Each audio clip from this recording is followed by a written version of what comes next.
तर ही बाई काय बोलती ती ऐकूयात आणि बाकीच्यानी कुणी लोड घेऊ नका. मी तिला पर्सनली आमच्या देवाधर्मावर जर बोलली तर मी तिला सोडणार नाही. मी तिला पर्सनली बोलते. जय भीम. बऱ्याचशा लोकांनी गणपती घरी बसवला आणि मंडळांनी बी मोठे मोठे गणपती बसवले, तरी पण ते लोक लालबागच्या गणपतीचं दर्शन घ्यायला लाता बुक्क्या खाऊन राहिले. काय रे बा, तुमच्या घरच्या गणपतीवर तुम्हाला भरोसा नाही का? सोनू, तुझा माझ्यावर भरोसा नाही का? हे तर असंच झालंय ना, तर आहे की नाही मित्रांनो? तर ऐकलं. आता ही बाई काय म्हणती की तुम्ही घरात गणपती बसवताय, मंडळात गणपती बसवताय, तरी सुद्धा धक्के बुक्के खात लालबागच्या राजाला कशाला जाताय? आणि तुमचं असं काम झालं की सोनू, तुझा माझ्यावर भरोसा नाही का? तर पहिली गोष्ट तर बाई, तू देवाधर्माला मानत नाही तर तुला आमच्या घरामध्ये डोकावायची गरजच नाही. तुझं असं झालंय मागं नको येऊ तर कुण्या डब्यात बसू. कारण आम्ही तुला म्हणलेलं नाही की तू आमच्या देवाधर्माला मान, तू लालबागच्या राजाला चल, तू मंडळातल्या गणपतीच्या दर्शनाला ये.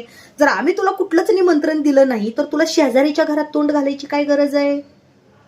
तू नाही मानत तर नको मानू ना. आमचं काय बंद नाही पडलेलं तू मानत नाही म्हणून. आम्हाला काय रडू नाही यायलेलं तू देवाधर्माला मानत नाही म्हणून. आणि आम्ही असं म्हणलं पण नाही की तू आमच्या देवाधर्माला मान.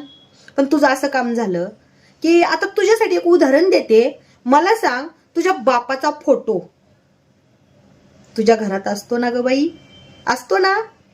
किंवा तुझ्या मोबाईलमध्ये फोटो असतो, तरी पण तू तुझ्या माहेरात जातीस की? मग आता तू बापाचा म्हणल्यानंतर बाकीच्यांनी असं म्हणचाल की मी डॉक्टर बाबासाहेब आंबेडकरांविषयी बोलते. बिलकुल नाही. कारण मी थोर पुरुषांविषयी कधीच बोलत नाही.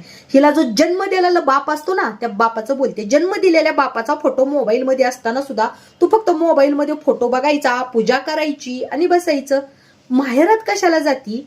तर माहेरामध्ये सुख शांती भेटती, त्याला माहेर म्हणतात. तसं देवाधर्माचं ठिकाण हे आमच्या धर्मातल्या लोकांसाठी माहेर घर आहे. आणि कुठंतरी मंदिरात गेल्यानंतर आम्हाला शांती भेटते, म्हणून आम्ही तिथं जातोय. बाप मेल्यानंतर बापाचं पितृ घालतात, फोटोची पूजा करतात. मग त्याला माहेरी जात नाहीत का? की नाही, आहे ना बापाचा फोटो घरात, कशाला जायचं? तो असं करते का बाई? नाही ना. आणि तुझं असं काम झालं की तुझा नवरा तुझ्यापाशी तुझ्या घरात आहे, तरी सुद्धा तू शेजारच्या घरातल्या त्या शेजारणीच्या नवऱ्याला डोकावून बघती. कशाला बघती बाई? त्या शेजारणीला कळलं ना की तुझी नव जर तिच्या नवऱ्यावर आहे तर ती शेजारीन तुला चपलानं रॅमाटून काढील. माहितीये का? करू दे ना तिला सुखाचा संसार. तुझं असं काम झालेलं आहे.